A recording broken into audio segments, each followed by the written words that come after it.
It's shocking that in this recent period when strikes have taken place, that the leader of the Labour Party urged Labour frontbench MPs not to attend picket lines. Labour was set up by the trade union movement. It's a basic act of solidarity when workers go into campaigns and struggle like this. Labour MPs support them. And part of that is not just speaking up in Parliament, but also appearing on picket lines. So it's extremely disappointing that Keir Starmer urged Labour frontbench MPs not to appear on picket lines. But I think he's completely misread the mood of not just the Labour and trade union movement, but the mood of the general public as well, who understand why workers are taking industrial action in this way and support them.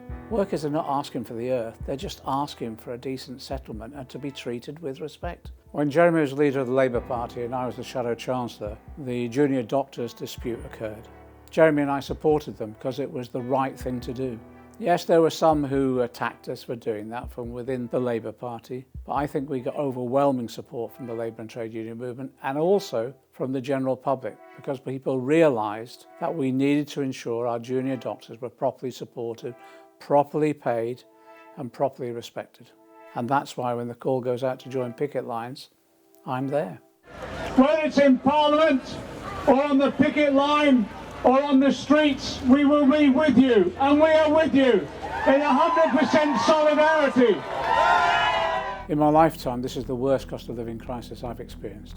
Not only are people dependent on food banks, but we've now got the food banks running out of food, not because people aren't still generous, it's just they can't afford to give anymore.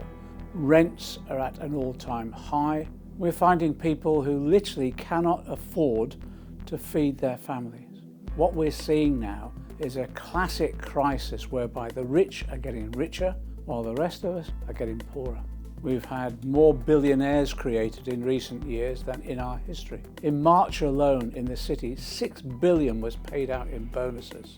How do they make those profits? Well, they make those profits by making sure that wages are suppressed, that they dominate and oligarchically control markets, and in that way can force prices up. I think what's made me the most angry is what happened during the COVID pandemic. Companies introducing fire and rehire. British Airways trying to sack all of its staff and bring them back on lower wages and worse conditions. And that set the trend in a whole range of companies. This was about exploiting the COVID pandemic crisis to their advantage, whilst at the same time, ordinary people, ordinary taxpayers were subsidising those companies, even where they gave us promises that when the pandemic was over, wages would be restored. They're trying to make sure those wage cuts are permanent. The only way you can protect your wages and your working conditions is if you join a trade union.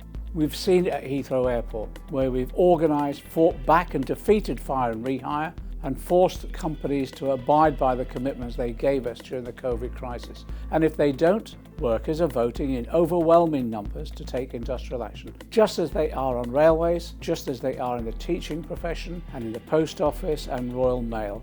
The media are in the hands of a small number of oligarchs, most of whom use their influence, use their media that they own to attack anything that challenges their power or their wealth. And these are people largely who don't even pay taxes in this country. And so naturally what they will be doing is attacking trade unions, attacking workers within those trade unions.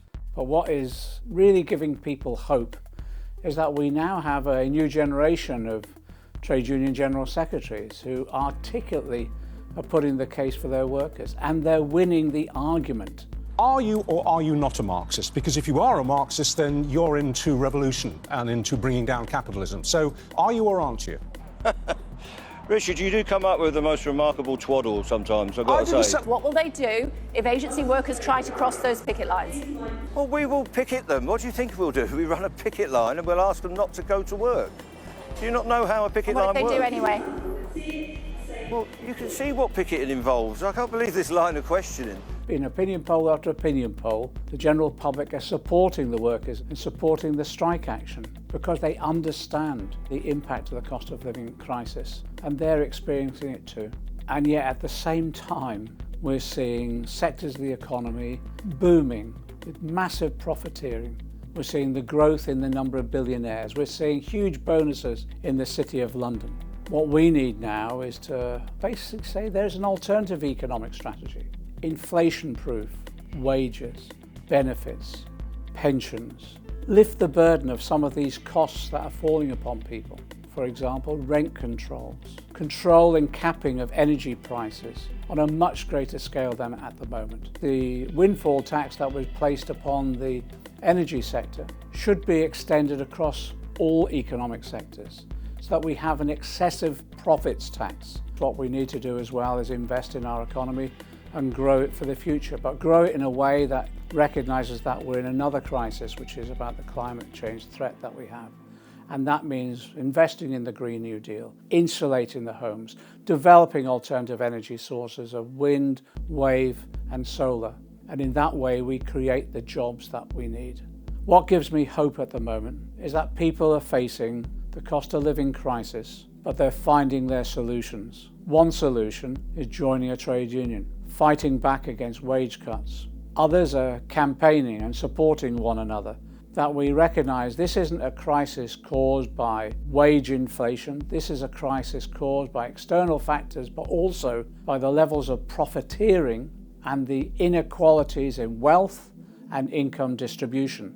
So people are rightfully now demanding change, and they're demanding radical change. What gives me hope is that that flame for radical transformative change has been kept alight and is now burning brightly again. Given the media that we have in the hands of a few rich tax-avoiding oligarchs, it's critically important that people get an alternative view of the world. And that's what Double Down News does. So please support Double Down News on Patreon all you can.